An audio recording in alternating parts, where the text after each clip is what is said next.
Hello, movie patient, and welcome to Film Therapy. I am Brienne, also known as Miss Movies, also known as your film therapist. I'm not a real therapist, but I play one on the internet just for this show. And as with every show, I have a guest patient. And my guest patient today is Mr. Marc Andreyko. Welcome. Welcome to Hello, the everybody. show.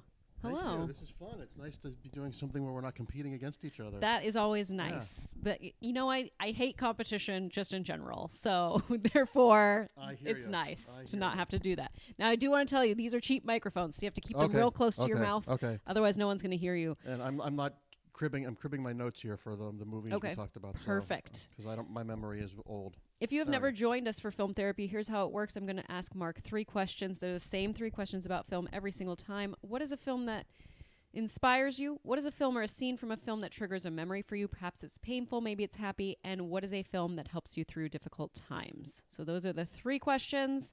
And I started this show because I suffer from depression, as pretty much everyone in America and all over the world does.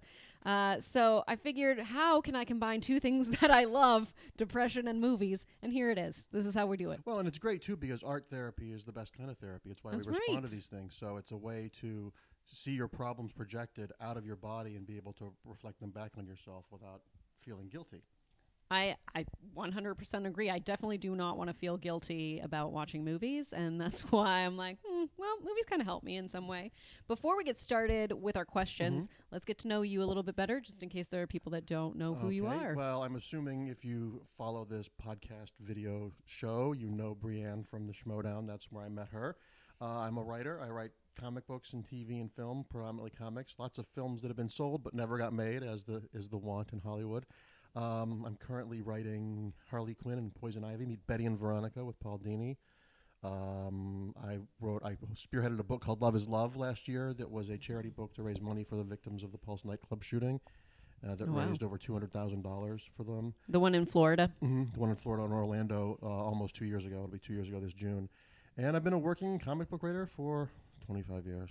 Since I was 2. Aw, since you were 2, so you're 27. Sure. That's pretty good writing skills, I will say. Yeah. Congratulations. So fine motor at 2 years old is really, that's something. When you get to be my age, last year, my birthday, I said it was the 25th anniversary or the 26th anniversary of my 21st birthday. Okay. It's really putting lipstick on a pig. Wow. I can't do that math at all. But hey, maybe I could put lipstick on a pig, though. I bet I could do that. That could happen. All right, Marc. So let's get into our first question, which is, what is a film that inspires you? I gave you, when I talked to you before and I gave you a couple answers, I gave you one that has inspired me since I was young and then a recent release as well. So can I do both? You can do both. Awesome. The one from years ago that really inspired me is Lawrence Kasdan's film The Big Chill, which was about a group of friends from college who got together after one of their friends committed suicide. They got together for the funeral and stayed together for the weekend. And I've always loved ensembles. I'm a big fan of Robert Altman, and I love seeing if there's more than 5 main characters in a movie or a show, I'm hooked. Because I think as a writer, when you're writing characters, the supporting cast helps define the cast, the lead. Yes. And this was, I identified with this weirdly when I was 12, watching these middle-aged people talk about their lives. But it was Kevin Kline, Glenn Close, Jeff Goldblum, William Hurt, Mary Kay Place, Jo Beth Williams. Tom Berenger. It was a cast to die for, and it was just a bunch of friends getting together and dealing with life and their existential crises and fighting the ghosts of who they were when they were in college. And as I get older, I relate to it even more. And it's just a really, really wonderful film that's really not about anything. There's no big dramatic event other than the catalyst of this character's suicide. But it was just, I think even as a kid, I liked that because I wanted to have friendships and relationships like that lasted years and years and years, even if you only see each other very infrequently. Most recently, a film that has deeply inspired me is Call Me By Your Name. I had read the novel, and I liked the novel, didn't love the novel, and I went and saw the movie, and I saw the movie when I was in the worst possible mood. And about halfway through the movie, I leaned over to my friend at the screening and said, I think I'm watching art happen. Aww. It was just a transformational movie and inspiring to see the level of artistry in the performances. I mean, Timothy Chalamet at 19 has given a performance that I think we're going to be talking about. Actors are going to be studying for the next century. It's so real and so raw and so not fussy. I don't know how he at 19 had that self-reflection and insight to do that. And the whole film feels like, when you watch the film, they're having these meals out in their backyard in Italy, and you can smell the food and taste the wine, and it's just so immersive.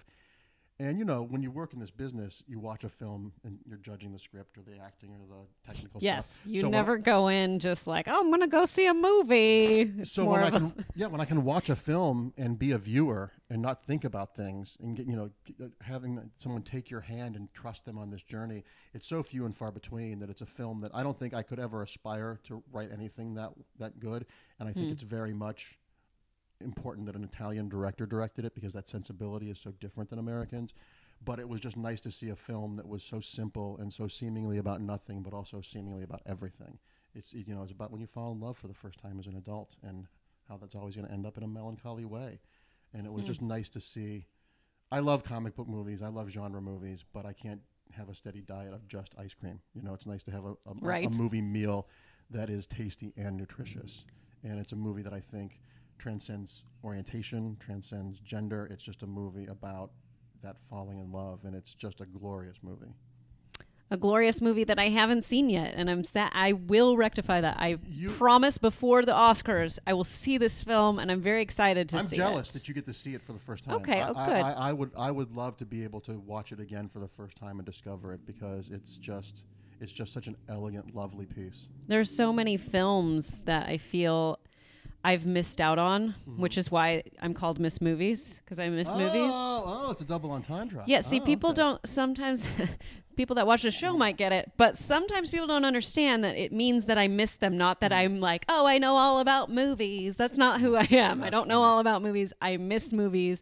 Therefore, I want you to come with me on the journey of me watching them for the first time, and maybe you can educate me on something, that's awesome. So that's why I do that. It used to be how it first started was in 2004, started a website called Hit or Miss Movies. And I would just write reviews of movies that I would see just because I wanted a creative outlet. And I wasn't a great writer, but I wanted just quick reviews. No big deal. Throw a picture on there. We're good. I'm a teacher. This isn't my day job.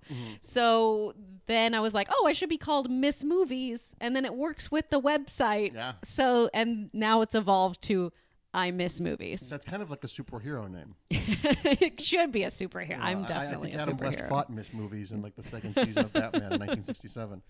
But I'm really excited for this film, especially because of how people talk about his performance and how important it is. I can't, no matter how greatly I describe the performance, that doesn't even begin to touch how amazing it is. There are moments in this movie when I had to turn away because I felt like I was eavesdropping on someone's personal conversation. It felt so real and so raw that it was like, I shouldn't be watching this, and that's great, dealing with, so many movies now just deal with things blowing up and aliens destroying the world, but to deal with humanity and love and souls and relationship. And Michael Stuhlbarg, who was sorely overlooked for Best Supporting Actor this year, plays Elio's father. That's the character Timothy Chalamet plays, and he has a monologue at the end that every single parent should have to read to their kids. It's just devastatingly beautiful, and it's something every child needs to hear and every parent needs to say. Wow. Yeah. And it's all understated. It's not actory at all. It's not, I gained 65 pounds, or I tried heroin because I was playing a junkie. It's just it just feels very real. That's amazing. I have seen Lady Bird, which is he's also in, which he did great in. I loved him. 180 degrees different. 180 Interesting. After seeing Lady Bird and seeing him in this, you're going to say, is that the same person? He's going to be a huge star. He's going to be a huge, huge star. He's going to be his generation's big actor, easily. I look forward to that. I look forward to seeing what he's going to do, even from the little I know about Lady Bird and what I know through the grapevine about this performance. Let's move to our second question, which is, what is a film or a scene from a film that triggers a memory for you? Perhaps it's painful, maybe it's happy. I went with a nostalgic, happy memory. I went with a old, low-budget horror comedy thriller called Night of the Comet. that was done in 1984. I have I have 2 movie posters. One is Night of the Comet. Sorry to interrupt you. Amazing. It was a movie about the Earth passes through the tail of a comet on New Year's Eve, and the people that were out exposed to its radiation dissolve into dust. The people that were partially exposed become sort of dehydrating zombies, and 2 Valley girls survive. Yes. And it was a movie made for no money, but it looks like it had a decent budget. And it's actually a very smart movie. It's one of those low-budget movies that I would kill to do a remake of it, because to give it a little bit of a budget would be fun. And the reason it's a fond memory for me is every year when I was a kid, my parents, on Thanksgiving Day, and as my mom was preparing the Thanksgiving dinner and we were waiting for the relatives to come over, my little sister and I would go to a movie every Thanksgiving. Okay. And we went and saw this, and we both loved it, and it was... My relationship with my sister has been a contentious one over the years, just because, as I was telling you earlier off camera, we're 4 years apart, which is the awkwardest situation possible because we were all entering different phases at the same time. But those Thanksgiving movies were something that we shared that was really lovely. And now that she's a mom and I have nephews and stuff, it's something that I hope my nephews will have. It was just a nice, pleasant way to do something on a holiday that was just for the 2 of us. I want to know what it's like going to a movie on Thanksgiving because... growing up, we would go on Christmas, and it was the time when not as many people would go on Christmas, but now everyone goes on Christmas. Like, I could see the transition, and there came a point when I was like, I don't need to do this anymore because everyone's doing it now. Yeah, it was great being one of 6 people in a movie theater. And then I worked in a movie theater in high school and college, and you would see on Christmas Day the dads that had custody of their kids. Come Christmas Eve and that sort of thing. And then it changed to becoming an event because people needed to get out of the house, and you can only have so many hours with those relatives in a confined space. But it was just great. It was just a way to go and be engaged with each other and kill time before we went home to dinner, and just had a thing that was just the 2 of us. So it was one of the few moments where my sister and I did things together that was just something that was like our tradition. I like that tradition. And are there less people on Thanksgiving, or is it like there Christmas? There were back then. I mean, this was 34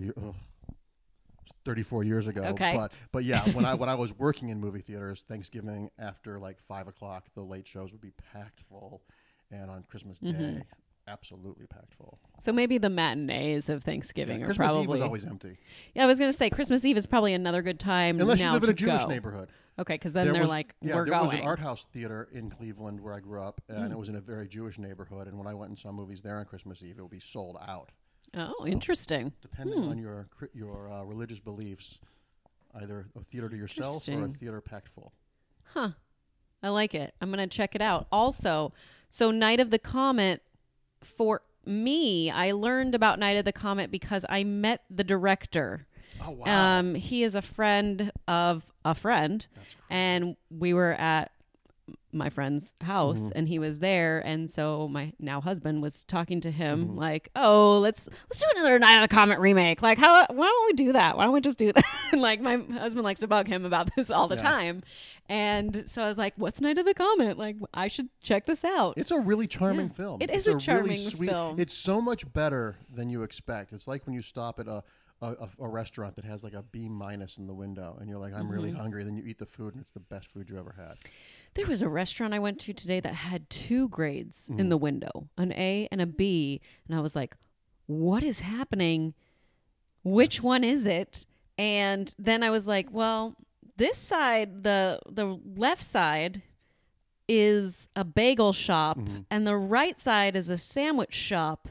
Does that mean that bagel shop has an A and the sandwich shop has a B? Like, I really didn't know. Like, were they separate? Chinese food donut shops. Yeah. Oh, man. We got some of those. Those we are got just one. so weird. It's great, though, because that's where we get our donuts right now. And it's like, you do donuts and sub sandwiches? Like, I really don't understand this. But I really appreciate it. Yeah, it's like maternity clothes and rollerblades. When are we going to need that combo? Sure. When are we going to need that combo? But yeah. Night of the Comet, guys. Check it out. Again, I only have 2 movie posters in my possession. One is Night of the Comet, and the other one is, I believe, Alien. So there you go, because Alien's my favorite movie. And I believe they're similar in design, because if you have the Alien poster with just the egg. Yes, with just the egg. And the the Night of the Comet poster, I believe, is just the silhouettes of them with like the sky and the comet stuff in it. So design-wise, they're complementary. They do have a nice look to each other. I don't know much about the Bill of Rights, but I remember the Night of the Comet poster. I need to erase some of the files and put some good information in there. Let's get to our third Sure. question, which is, what is I almost went to the second question, and so now I got to reset. But now, what's the third question, which is, what is a film that helps you through difficult times? There's a couple. So I kind of cheated because these lists are all malleable. Yes. But in the past, Back to the Future and 9 to 5 are both films that make me laugh, have always made me laugh, make me cry. There's as ridiculous as time travel gets, or them locking their boss away and threatening to kill him. There's underneath all that, the big broad comedy stuff, there's a lot of humanity in it. And Back to the Future, I think, is probably as close to perfect of a mainstream film as you're going to get. I remember when it came out in 86, I believe, I had won tickets to see it off the radio. And I won 6 tickets. So my parents went, I went with my best friend, and I let my sister and her friend go. And all 6 of us enjoyed it for entirely different reasons. I liked the science fiction stuff. Yeah.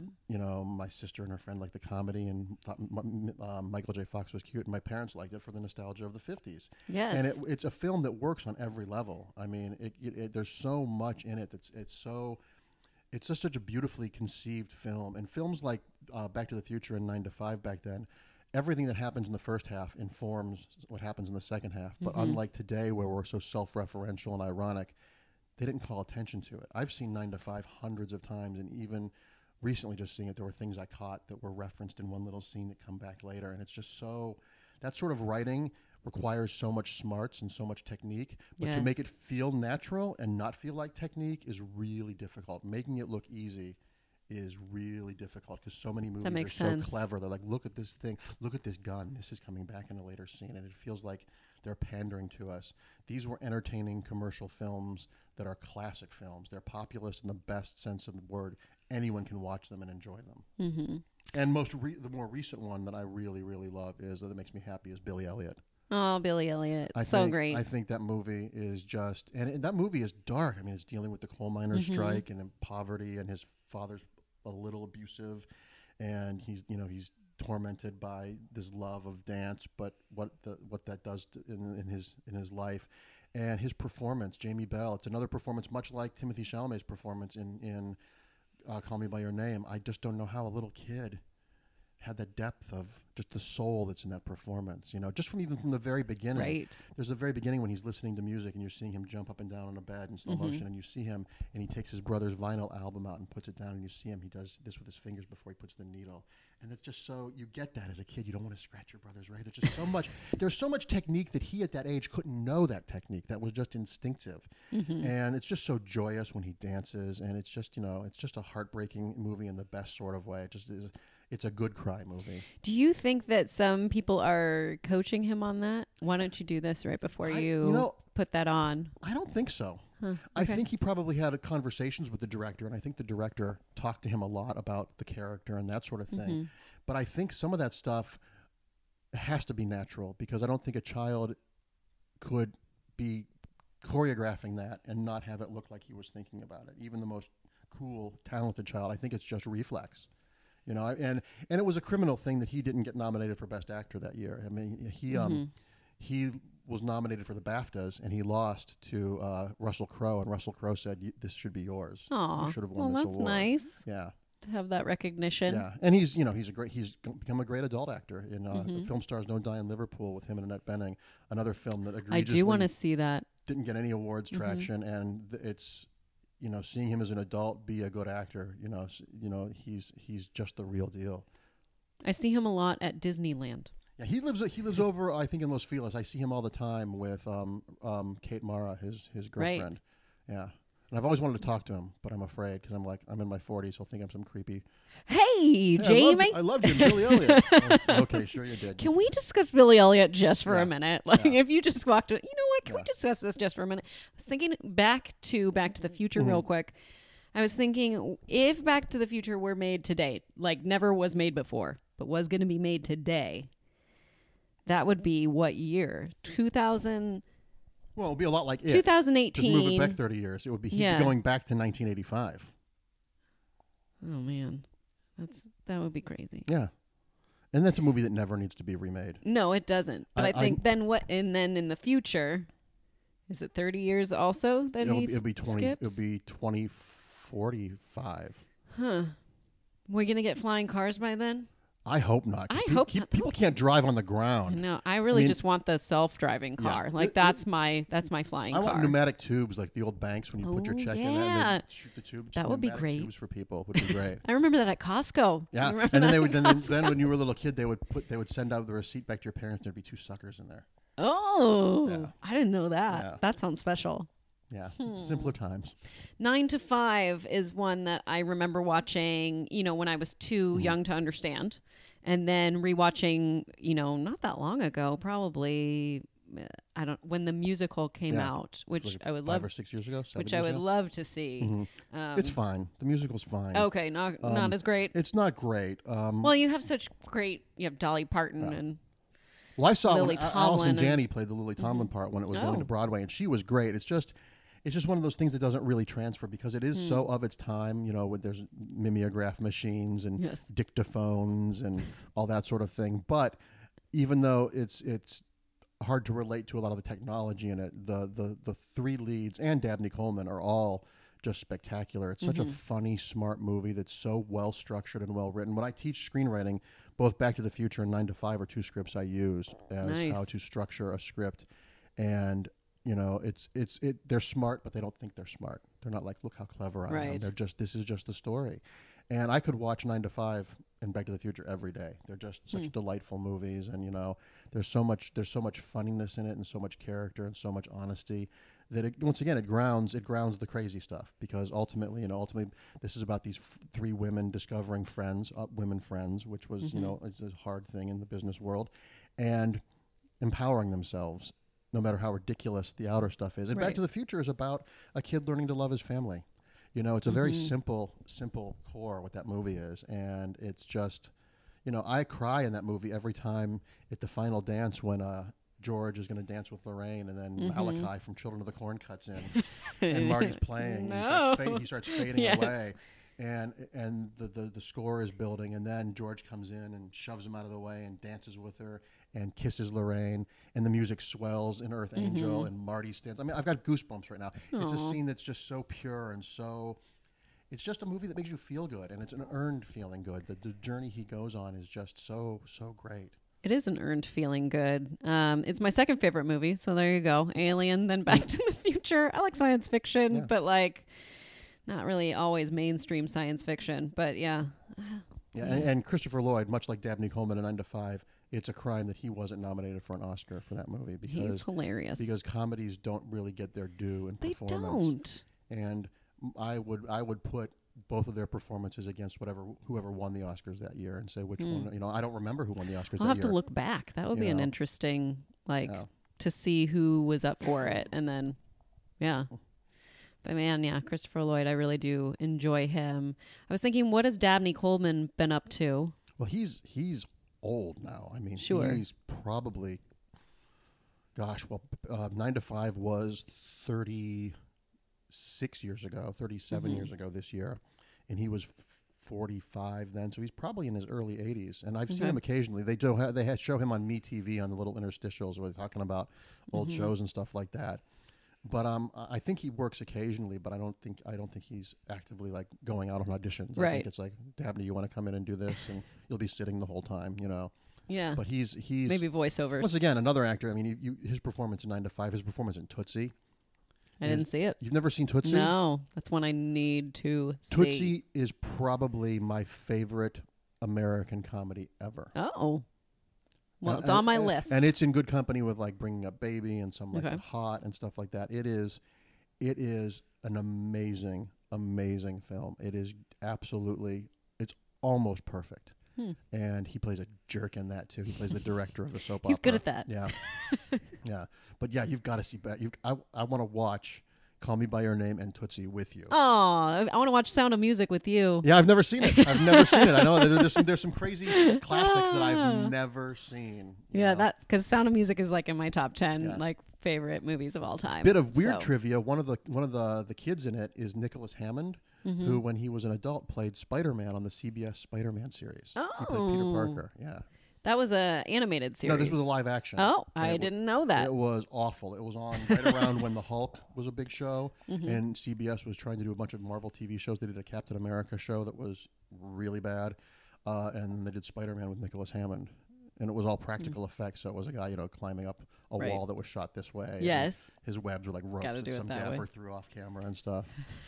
I But as a love it. kid, as an 8-year-old kid, You love it. we didn't have the movies that we have now where there's a superhero movie every 10 minutes and had a $400 million budget. As an 8-year-old, I was like, oh my God, Spider-Man's live. Cool. But yeah, he was one of the Von Trapp children.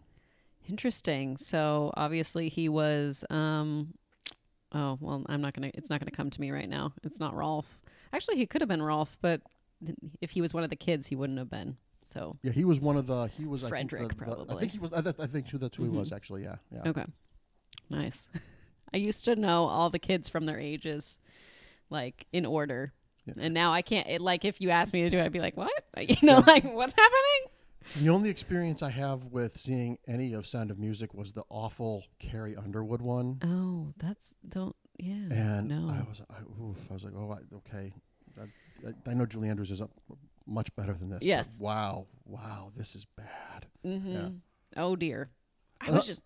Another movie, Yeah. if we can talk about Let's do it. that you've seen. I don't know. I hope you've seen this one. Another movie from that era that is just a joyous movie and so ahead of its time, so progressive is Blake Edwards' Victor Victoria. Didn't see it. Saw the Birdcage. Oh, Mike Nichols did a really good job of adapting the French film. Good. Yeah, but Victor Victoria and came out the same year as Tootsie. It was a year when Julie Andrews was nominated for Best Actress for playing a woman playing a female impersonator. Oh, and sweet. Dustin Hoffman was nominated for Best Actor. Yeah. And I believe that was the year Linda Hunt won the Oscar Best Supporting Actress for playing a Filipino man in The Year of Living Dangerously. So it was a gender fluid year. But Victor Victoria, That's pretty awesome. of all the great movies Blake Edwards has made, Victor Victoria is probably my favorite. It's Robert Preston from The Music Man who plays her gay sort of Svengali. Robert Wagner. No, not Robert Wagner. I'm sorry. James Garner. James Garner, who's glorious in it. Leslie Ann Warren, who is just a delight. Love her. She was nominated for an Oscar for this as well. It's a musical. It's funny. It's smart. It deals with things like James Garner's a gangster who's visiting Paris, and he goes to this club and he falls in love with Julie Andrews' character. But it's a guy in drag, he thinks. So it's dealing with sexuality and sexual orientation in a way that in the 80s we didn't have the open dialogue we do now. And watching it was so progressive and daring for that period. And it's hilarious. And the songs are great. That one you will love. You will absolutely. If you like The Sound of Music and you like Julie Andrews, love Julie this Andrews. is probably, I would put this as probably, I haven't seen Sound of Music, so I can't put that in the list. But I would put this as above Mary Poppins. I think. Oh, okay. I think this. I is loved a Mary Poppins. This is a performance that is it's just a movie that makes you smile, and there's not enough of those anymore. There is not enough of those anymore. Before we go, we're getting low on batteries. Sorry, so, I'm before we sliding off the go, camera here. let's do one movie prescription. Maybe you can prescribe me a film because I'm having a problem. My problem is I started a new job and I feel like maybe I'm not good enough to do that job. And so I have this anxiety of like, is this just going to like crumble like a Jenga set, or am I just going to rise to the occasion? Is it a teaching thing? No, it's not a teaching. Can we talk about what it is, or is that not we appropriate? can kind for of being... talk about what it is.